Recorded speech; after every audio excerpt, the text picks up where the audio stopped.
Welcome back to College 101. Today we're going to be talking about my favorite jobs that I worked while I was in college. Part-time jobs, anywhere from 5 to 20 hours a week. As a teaser, one of these jobs I can actually help you get. There's a referral link down below for one of these jobs. I love doing it. I'm going to tell you more about it later in the video, so stick around for that. When it comes to working in college, I think it's mostly a great idea. Oftentimes it's a necessity, right? College is expensive. You also got to pay rent while you're paying tuition. So having a part-time job really helps cut down these expenses and save you on student loans in the long run. So generally, I think it's a great idea. When you're deciding whether or not to take a part-time job, I think it should have at least one of these three motivating factors. The first one is if it's something you enjoy. One quick example I'm not going to spend time on later in the video is I took a part-time job coaching a middle school ultimate frisbee team. And I absolutely loved that. It was so much fun. It was 2 practices a week and then games on Saturdays, so it wasn't a huge time commitment. I didn't make a lot of money, but it was a lot of fun, and so it was as relaxing as anything. And then, I got paid, I think for a 10-week season, I got paid like $400. So again, not a lot, but I also was only working maybe 5 hours a week, and it was so much fun, it was worth it. Let me know what jobs you worked in college, whether you liked them, whether you hated them, what job you wish you could have gotten but never got to. The second motivating factor you might go with is something with a lot of downtime, and a lot of these jobs I'm going to talk about are going to have that factor. Downtime is great because you can either work on homework or you can use it as your relaxed time. You can take that time to watch movies, read a book, catch up with friends or family, things like that, because you have the downtime, but you're making money while you have the downtime. And a lot of times college is about using your time as best as you can and multitasking if you can. The third motivating factor would be if it's something that is in your chosen career field or career path, or if it will help you decide on a chosen career or career path. Because then it's productive from an informational sense. It might make your resume look better and help you get better jobs in the future. Even if it's an unpaid position, possibly like a research assistant, this might be a great route to go. So now we'll get into it. These are my favorite jobs that I worked while I was in college. The first one I'm going to tell you about is being a teaching assistant.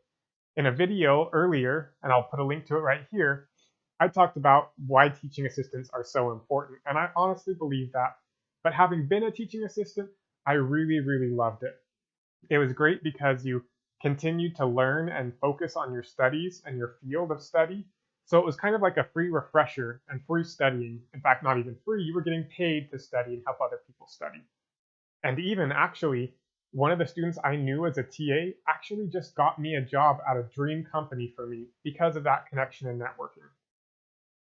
Lastly, during office hours, depending on the class and depending on what time you have them, students might just not come very often, and so that brings in that downtime factor.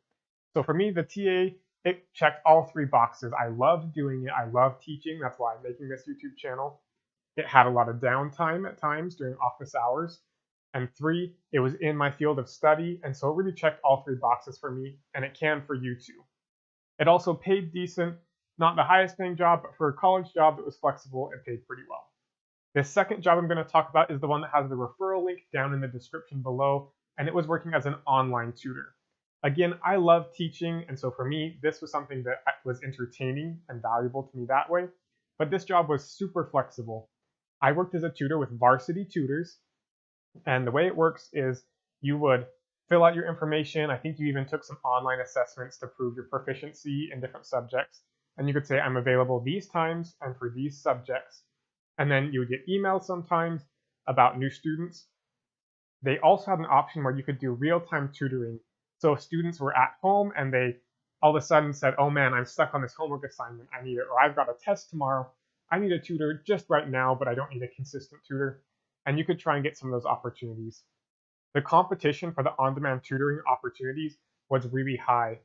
The first time I tried to do it, I don't think I got any students because what you basically had to do was sit there and wait until the notification came across your screen, then you'd have to click it right away and accept it almost before you even knew what subject it was in. However, if you set up your profile well, hopefully you'll get opportunities that are good for you. I will say there's also a heavier bias towards STEM fields. The students that I tutored regularly, I was helping them with the ACT math section and with Calc 1 or AP Calc AB in high school. And so Math and science, there's a lot more demand for online tutoring, at least in the varsity tutor space. Like I said, there's a link in the description below where I can refer you to the program. To be totally upfront and honest, if you click that referral bonus and you use it and you get hired, you get a $25 bonus. To be, again, totally upfront, I also get a $25 incentive if you use my link and get a job.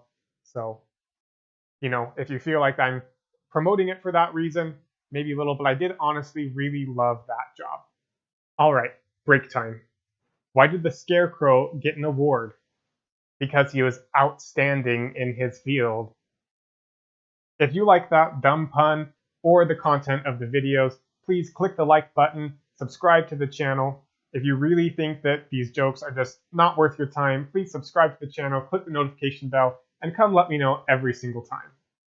The next thing I did while I was in school that I enjoyed, and it really only ticked one box for me, is I donated plasma. Now, if you aren't familiar with this, it's kind of like donating blood, but you can do it more often and they pay you for your time. Without getting into it too much, plasma is basically the surrounding liquid that all of your red blood cells and white blood cells kind of flow around in. And so they can pull it out and your body can recreate it really quick because it's kind of mostly water with a bunch of proteins in it. So the way it typically works is you donate, and it takes anywhere from an hour to 2 hours for a donation. They hook you up to a machine and it takes out your blood, centrifuges it, pulls out the plasma, sends the red blood cells back in, and you can do this up to 2 times a week. Typically, the way they would pay you is on a debit card, and every donation each month would be worth more. So your first donation of the month might be worth $30, the second one $35, the next one $40. So that if you donated 8 or 9 or 10 times in a month, you'd be making like $70 on your last donation. I will say this was hard because you had to be really dedicated. It's not really worth your time if you're only going to donate 3 or 4 times a month. But if you're going to make sure that you go twice every single week and you try and line up your days so you can get that extra 9th donation at the beginning or end of a month, it can really pay off pretty well. For me, it was also relaxed time. Because you're sitting there with a needle in your arm, you can't really do a whole lot, so that was my time to read for fun. You could also use it as study time if you wanted to. They always had TVs playing there. You could bring your own laptop or phone and watch stuff on there. So for me, it was relaxing time that I was getting paid for, so it was doing that double duty. The last 2 jobs I never had, but they're really great ideas. The first one is custodial. Custodial is great because it's easy to fit into your schedule, and I say this because oftentimes custodial shifts aren't going to be at like 11 o'clock in the morning or at 2 in the afternoon because everyone's still making a mess. At my school, the common custodial shifts were from 4 a.m. to 8 a.m. or from 8 p.m. to midnight. And so you can take your classes whenever you want, you can be in whatever clubs you want, and still work this job. And it was very consistent hours, 20 hours every single week. I knew a lot of people who really liked it. So if you like listening to audiobooks or putting YouTube videos on in the background, you could turn on this playlist and just listen to it while you work. The other job I'll mention is if you work for university food somehow, if you work in the food court, in their catering department, if you work in their events group, then you can often get a discount or free meals. I knew a lot of places where you would get a free meal every time you worked a shift, or maybe you would get a 20% discount all across campus. So if you're trying to save money while you're making money, working in a food position can be a great option for you. Again, I'm actually going to make another video about whether or not you should work during college and whether or not it's worth it. But for most people, I think it's a really great decision. It helps you reduce your student loans. It helps you learn how to budget while you're in college because you got money coming in and going out. And hopefully it will help you make connections with people, especially if it's in your career field. Thanks for tuning in to College 101. Like I said, I'm going to be making another video about whether or not you should work and how to make that decision. I'm going to post a link to that video right here.